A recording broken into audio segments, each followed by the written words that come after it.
नमस्कार जय जगन्नाथ।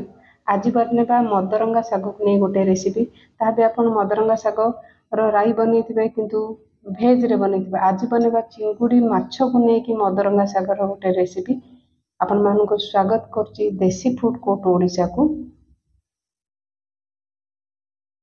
तो एठी नहीं मु मदरंगा शाग तो मदरंगा शाग देखिए आप गोटे बड़ पत्र थाए गोटे छोट पत्र थाए आ टिके मीडियम साइज गोटे पत्र थाए जोटा बड़ पत्र टे टाण रहे तार जो डेम्फटा जदि आपंकर टे नरम थी तो ताको काटबेनि आ जोटा टे टाण थी बाहर करने ना रेसिपी माने जो आप शाग बनइबे तार डेम्फटा टे टाण टाण खाला भाया लगे। तो मुझे दी तीन थर धोईकी आपको भलसे पानी को छाणी नहीं छोट छोट करी काटी नेबा पूरा पूरा छोट छोट करी काटी नहीं देखिपे।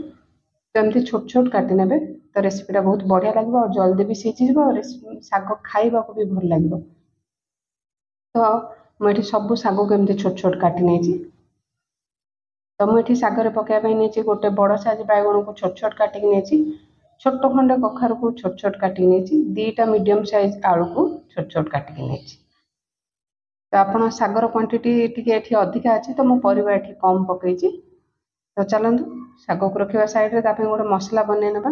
तो एठी नहीं रसुन देखिए शाग मुझे रसुन क्वांटिटी टी परिमाण अधिका नहीं। तो आप जेकोसी राई बनइबे रसुन क्वांटिटी टी अधिका नेले बहुत भल माने बेसरटा भल लगे। राग में 3टा सुखिला लंका नहीं छोट चमच रे 1.5 चमच नहीं सोरिष ये गोटे चमच नहीं जीरा आ देखिए 15 ରୁ 20टा नहीं गोलमरीच। तो अल्प पानी देकी गोटे चिकनिया मसला मु बाटी नेबी।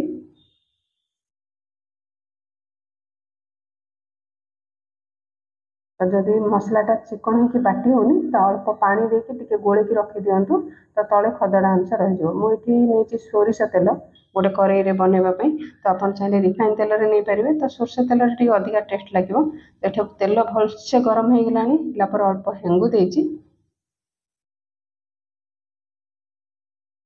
तो 2टा सुखिला लंका देची भल बास्ना दब गोटे चमच देची पंचु फुटण। तो फुटण को भलसे फुटा देवा। आपण को रेसिपीटा केमती लगिला आपण बनई सारिक निश्चिंत आपंकर मतामत कमेंट बॉक्स रे देबे। तो फुटण फुटीगला ये मुझे 2टा मीडियम साइज पियाज को छोट छोट काटिक नहीं। तो रेसिपीटा बनवाई प्रथम रू शेष जाए देखूँ आ थे एमती बनातु। तो ये पियाज को मुझे बेसी भाजिनी अल्प कलर चेंज है जाए पियाज को ये भाजी नहीं। तो आम जो परिवा काटिक रखी ये पकई ना आपड़ चाहिए जदि आपन को परिवा पसंद नहीं आप खाली शागर भी रेसिपीटा बनई पारे। तो ये परिवा को 2 मिनिट आम मीडियम हीट रे भलसे फ्राए करना बिना लुण पकईकी जमती परिवाटा भलसे भाजी हो। जदि आज रेसिपी आपण भल लगी तो वीडियो को लाइक करनी आ चैनल न्यू थे चैनल को निहाती सब्सक्राइब करनी। ये 2 मिनिट भाजला परिवा ये मुझे शाग काटिक रखी ये पकई नहीं। तो आप एमती बनईकी पखाड़ सहित खाइबे बहुत ही बढ़िया लगे। आप मुझे चिंगुड़ी माछ व्यवहार करछि आप चाहिए चिंगुड़ी सुखुआ को भी ये पकई पारे। ये स्वाद अनुसार लुण देदेबा जेहेतु शागटा नरम हो। तो प्रथम कम लुण पकई पचर टेस्ट करके आप पकई पारे। तो लुण को टिके भलसे माने दबे ना जमती आमर लुणटा तल को भिजिज भलसे सीझ। तो ये कभर करना प्राय 3 ରୁ 4 मिनिट लो फ्लेम रे। तो ये शाग भी देखिए के नरम हो जाए तो भलसे गोले ना।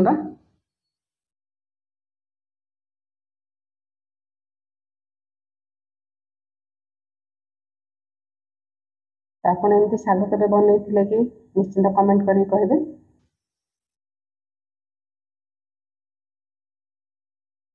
आप जेकोसी शाग बनातु शागर बहुत सारा विटामिन थाए।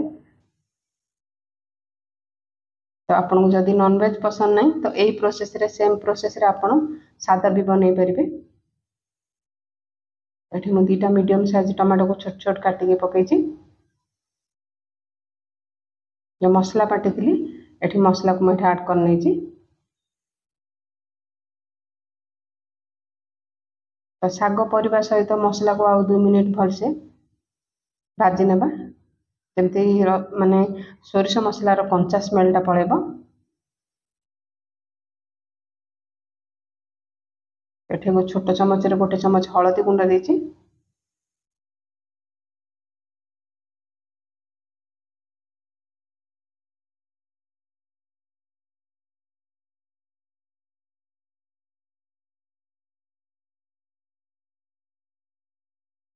एठे भलसे मसला कषि होला परे मु एठे चिंगुड़ी नेछि मीडियम साइज रो चिंगुड़ी की एठे लूण हळदी और लंका गुंड देकी भाजी नेछि। तो ए स्टेज रे एठे हम चिंगुड़ी की पकै नेबा। तो शाग सहित 1 मिनिट आम भलसे चिंगुड़ी की भाजी नेबा।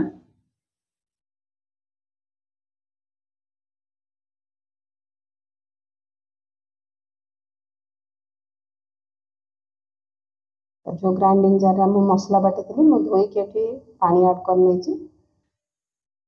तो देख परछो तळे खदा अंश रहि जायछि। तो सब को भलसे गोळी नेबा।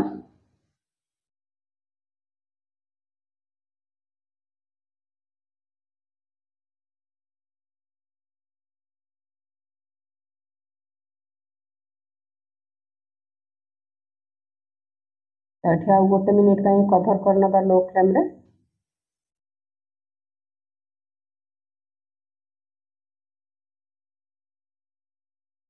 तो सागर रेसिपीटा बनला आप पूरा ड्राई करेंगे टिके अल्प ग्रेवी थाई कि आप गैस बंद करने जमी यहाँ ठंडा है पूरा बहलिया माने बेसी सुखा लगे।